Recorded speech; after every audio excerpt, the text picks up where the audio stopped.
कर्म करते समय ना तो कोई नुकसान होता है और ना ही कोई परिणामी दोष, लेकिन इस निस्वार्थ क्रिया की थोड़ी सी भी प्रवृत्ति हमें महान भय से बचाती है।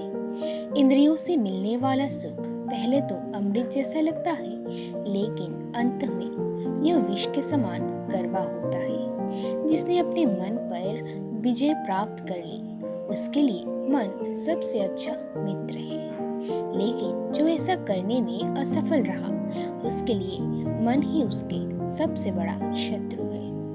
कर्मयोगी अपने मन और बुद्धि की शुद्धि के लिए ही अपने शरीर, मन, बुद्धि और इंद्रियों के साथ आसक्ति रहित होकर कर्म करते हैं। हे अर्जुन, मन के द्वारा इंद्रियों पर लगाम लगाता है और इसके बजाय कर्मयोग बिना किसी आसक्ति के निष्पादित करता है, वो श्रेष्ठ है। जो कुछ करना है करो, मगर लोभ से नहीं, अहंकार से नहीं, वासना से नहीं, ईर्ष्या से नहीं, बल्कि प्रेम, करुणा, नम्रता और भक्ति भाव से करो।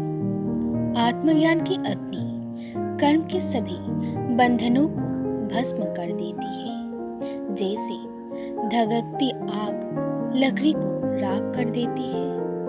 कर्मवीर मनुष्य ही अपनी पहचान बनाते हैं। जो कर्म नहीं करते वो विलुप्त हो जाते हैं। कोई भी मनुष्य पूर्ण नहीं है। किसी न किसी में कोई न कोई कमी जरूर होती है और हर किसी में कोई न कोई अच्छाई होती है। इसलिए आपकी तुलना किसी से मत करो, बल्कि पूर्ण निष्ठा के साथ अपना कर्म करते रहो। आपको अपना निर्धारित कर्तव्य करने का अधिकार है, लेकिन आप कर्म के फल के हकदार नहीं हैं। अपने कार्य के परिणामों का कारण स्वयं को कभी न समझें और कभी भी अपने कर्तव्यों को ना करने के प्रति आसक्त ना हो। किसी और के जीवन की नकल को पूर्णता के साथ जीने की तुलना में अपने भाग्य को अपूर्ण रूप से जीना बेहतर होता है।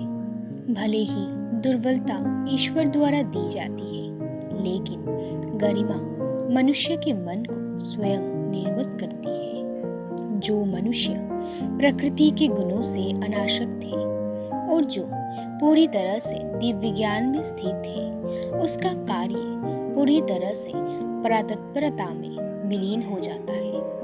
जिसके मन और आत्मा में सामंजस्य है, जो इच्छा और क्रोध से मुक्त है, जो अपनी आत्मा को जानते हैं, उनके साथ ईश्वर की शांति है।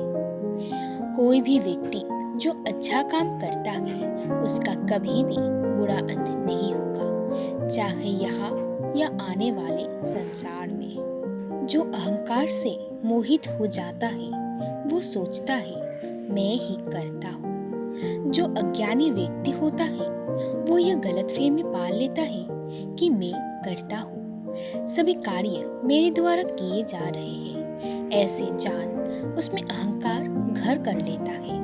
परंतु इस सृष्टि में जो भी हो रहा है, वो तो प्रकृति द्वारा किए जा रहा है। अज्ञानता के कारण व्यक्ति में जो मैं का अहंकार जन्म लेता है, वो उसका ही पतन का निश्चित होता है। ना तो समय रुकता है और ना ही एक जैसा रहता है। बुरा समय हो या अच्छा समय, बदलता जरूर है।